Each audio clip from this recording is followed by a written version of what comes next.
はい、皆さんこんにちは。いつも動画をご覧いただきありがとうございます。今日の動画は、レブ D 製の、チタン製のボールですね。それと、アルミ製のスプリングリテーナーを、購入したので取り付けていきたいと思います。前回の動画からですね、コンデレの商品の方を発表していたかと思うんですけども、それもですね、こういった形で無事にですね、応募していただいた方には、お手元にもうそろそろ届いたのではないかと思います。応募いただいた方ありがとうございます。早速なんですけれども、今回、購入した商品がですね、こういったものになります。これはですね、キングピンボールですね、こういったキングピンのところにつけるやつで、私が購入したのはこの 12mm のタイプと、11mm のタイプですね。この2種類になります。その他にですね、10mm のタイプもあります。それで、ロッドエンドボールなんですけど、他の箇所にもですね、あちこちついてるかと思うんですけども、これが、私の場合は L サイズを2つですね、2袋ですね。それと S サイズですね。これを7袋購入して、個数で言うと全部で、18個ですね。購入しました。別にこの M もあるんですけど、S サイズと今回は L サイズで私の場合ちょうどいいかなと思って購入しました。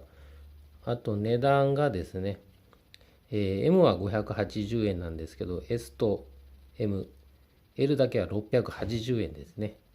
そのようになっています。それでは早速、取り付けの方をしていきたいと思います。はい、ということで、組み込みの方が終わりました。それで、動きの方はこのような感じですね。スムーズにちょっとなったかなというふうに思います。それで、最初にも言ったんですけど、使った商品が、まずキングピンボール。これ、ナックルの上の方に自分の場合は 12mm ですね。それと下の方に 11mm を使ってます。それと、ロッドエンドボール。これがメインですね。ほとんどのところに、ここなんかも使ってるやつですね。ネジ長が 4.5mm になります。これを、7袋使ってます。それと、次に同じくロッドエンドボールの 8mm ですね。これはこういったところとかですね、ラウンドリーの、取り付けのところですね、スペーサーで調節するかと思うんですけど、そういったところはちょっとネジ長が長くないといけないので、この 8mm の分を、2袋購入して、使ってます。合計でですね、5400円ぐらいですね、かかりましたけど、動きがですね、スムーズになって結構良かったかなと思います。ちなみになんですけど、キングピンボールの重さはどうなのかなと思って、測ってみたら、ほんのちょっとだけなんですけど、やっぱりチタン製の方がですね、軽くて、まあ、その辺はビスなんかと同じかとは思うんですけど、全部交換すると、まあ、気持ちぐらいの軽量化にはなるかと思います。そしてですね、次に、リテーナーですね。こちらになります。私が購入したのはですね、0ミリですね。通常のノーマルタイプと同じやつなんですけど、他に2ミリとですね、4ミリっていうのがあって、売れ筋は4ミリが売れてるみたいでですね、レブ D の、フロントのスプリングなんかだとですね、ちょっと短めの設定になってますので、4ミリがやっぱり合うのかなというふうには思います。私の場合はですね、あんまりプリロードかけてないのでですね、とりあえず 0mm を購入してみました。長めのですね、スプリングが割と好きなので、とりあえず 0mm から様子見てみようと思って、0mm の方を購入してみました。で、取り付けがですね、今このような感じになってます。見えますかね。やっぱりかっこいいですよね。これが普通のやつなんですけど、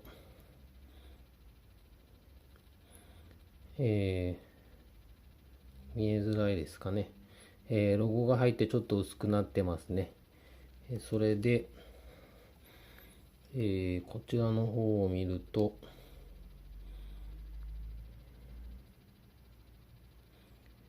こっちの方は普通のやつなんですけど、縁がないので、ちょっともしかしたら力が逃げたりとかあるかなと思うんですけど、こっちのレブ D の方は、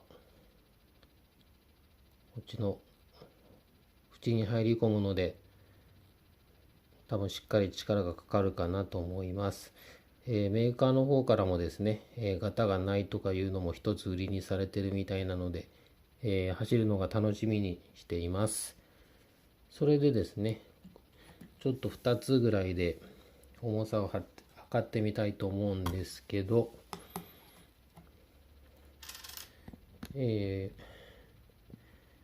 まずはノーマルのリテーナーですね。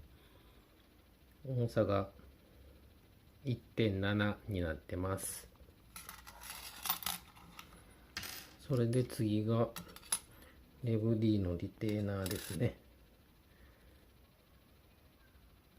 1g となってます。